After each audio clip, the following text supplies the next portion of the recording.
The tires of the old station wagon crunched over the gravel as Daniel McAllister and his son, Jack, made their way up the long, winding driveway. The farmhouse loomed ahead, a hulking silhouette against the darkening sky. Its once white paint was now peeling and faded, and the windows stared out like hollow, empty eyes. The place had an air of abandonment about it, as if it had been waiting for something, or someone, for a very long time. Daniel parked the car in front of the house and killed the engine. For a moment, the only sound was the ticking of the cooling engine and the distant chirping of crickets. Jack sat quietly in the passenger seat, staring at the house with a mix of curiosity and unease. He couldn't shake the feeling that they weren't alone, even though the house had been empty for years. "Well, here we are," Daniel said, trying to sound more upbeat than he felt. He glanced at Jack, who hadn't moved. "It's not much now, but with a little work, it'll be a nice place. A fresh start for both of us." Jack nodded, but his eyes remained fixed on the house. He could feel something, a heaviness in the air, like the house itself was watching them, waiting. "Come on, buddy," Daniel said, patting his son's shoulder. "Let's go check it out." They got out of the car, and the gravel crunched underfoot as they walked to the front door. The porch creaked ominously as Daniel stepped onto it, and the old wood groaned under his weight. He took out a key, its metal cold and unfamiliar in his hand, and unlocked the door. The hinges protested as the door swung open, revealing a dark interior. The smell of dust and stale air wafted out, mixed with something else, something faint, almost imperceptible, but unsettling. Jack wrinkled his nose. "Smells like it's been closed up for 100 years, Daniel said, stepping inside. He fumbled for the light switch and found it just inside the door. The overhead light flickered on, casting a dim, yellowish glow over the room. The interior was just as run down as the exterior. The wallpaper was peeling, and the wooden floor was scuffed and covered in a thin layer of dust. Old furniture was scattered about, a battered sofa, a wooden rocking chair, and a dusty coffee table cluttered with old magazines and yellowing newspapers. Everything seemed frozen in time, as if the house had been left untouched for decades. Jack followed his father inside, feeling the air grow colder as he crossed the threshold. He shivered and wrapped his arms around himself, trying to shake off the creeping unease that had settled in his stomach. "Let's take a look around," Daniel said, trying to sound cheerful. He walked further into the house, his footsteps echoing through the empty rooms. Jack hesitated for a moment before following him. They moved through the house room by room, the floorboards creaking under their weight. The kitchen was small and outdated, with an old-fashioned stove and a chipped porcelain sink. The cabinets were empty, save for a few cobwebs and some ancient-looking canned goods. The living room was slightly more inviting, with a large stone fireplace dominating one wall. A thick layer of ash covered the hearth, and a few charred logs sat in the fireplace, remnants of the last fire that had burned there, who knows how many years ago. Jack lingered near the fireplace, staring at the blackened logs. He could almost imagine the house as it had been years ago, warm and cozy, with a fire crackling in the hearth and laughter echoing through the rooms. But that warmth was long gone, replaced by a cold, creeping dread that seemed to seep into his bones. "Dad," Jack said quietly, "are you sure this place is safe?"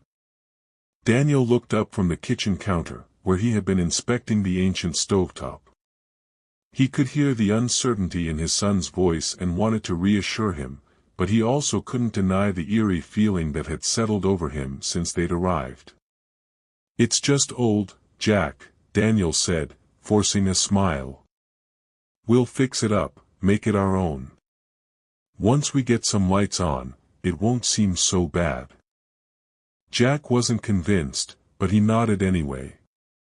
He knew his father was trying his best. The move had been hard on both of them, especially after what had happened with his mom. The house was supposed to be a new beginning, a way to leave the past behind. But something about it felt wrong, like they were intruding on something that didn't want to be disturbed. They continued their tour, climbing the narrow staircase to the second floor. The steps creaked under their feet, and the railing wobbled dangerously when Daniel grasped it. The upstairs hallway was long and narrow, with several doors leading off into dark, empty rooms. Jack hesitated at the top of the stairs, his eyes drawn to the door at the far end of the hallway. It was slightly ajar, and he could just make out the edge of a bed frame and a large, dusty mirror. He felt a chill run down his spine as he stared at the door. Something about that room felt wrong. "Hey, you okay?" Daniel asked, noticing that Jack had stopped. "Yeah," Jack said, shaking himself out of his daze.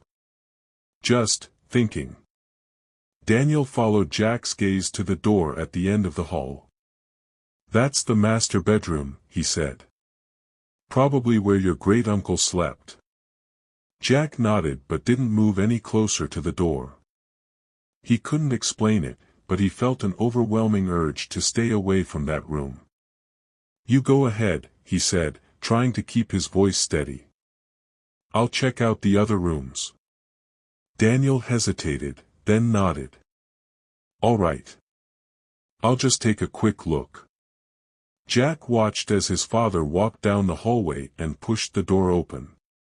The hinges squealed, and the door swung inward, revealing the dim interior of the room. Daniel stepped inside, and Jack turned away, heading toward one of the other doors. He opened the door to a small bedroom, barely more than a closet, with a single, narrow bed pushed against the wall.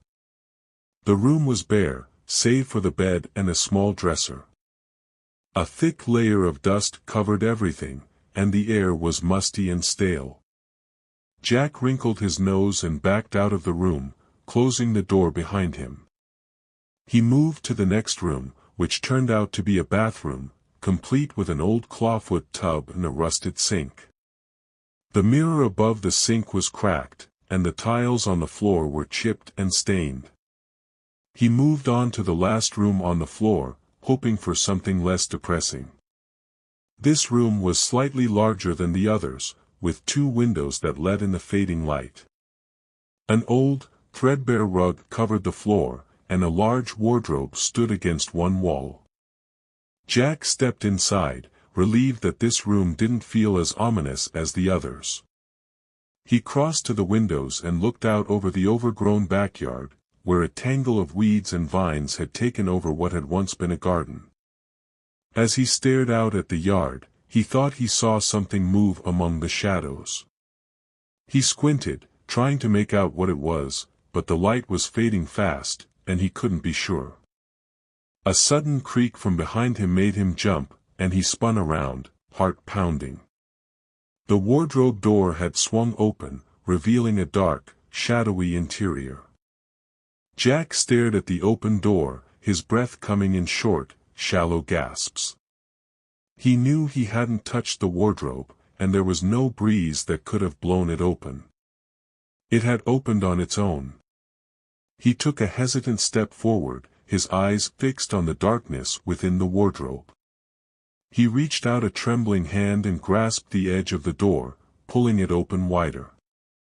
Inside, the wardrobe was empty, save for a few old hangers rattling on the rod.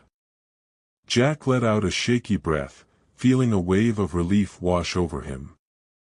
He was being silly, letting his imagination run wild. It was just an old wardrobe, nothing more. But as he turned to leave the room, he heard it, a faint whisper, barely audible, coming from behind him. He froze, every muscle in his body tensing. The whisper came again, clearer this time, and he realized it was coming from the wardrobe. Jack. His name, spoken in a low, breathy voice that sent chills racing down his spine. He didn't recognize the voice, but it was unmistakable. Someone was whispering his name. Jack. He turned slowly, his heart pounding in his chest. The wardrobe door was still open, and the darkness within seemed to have deepened, becoming almost solid, like a shadow that had taken on form. Jack, come closer. The voice was hypnotic, drawing him in, making him want to step closer, to peer into the darkness. But another part of him, the part that was still sane, screamed at him to run, to get out of the room and away from whatever was inside that wardrobe. He took a step back, then another, his eyes never leaving the dark interior of the wardrobe. The whispering grew more insistent, more urgent. Jack, come closer.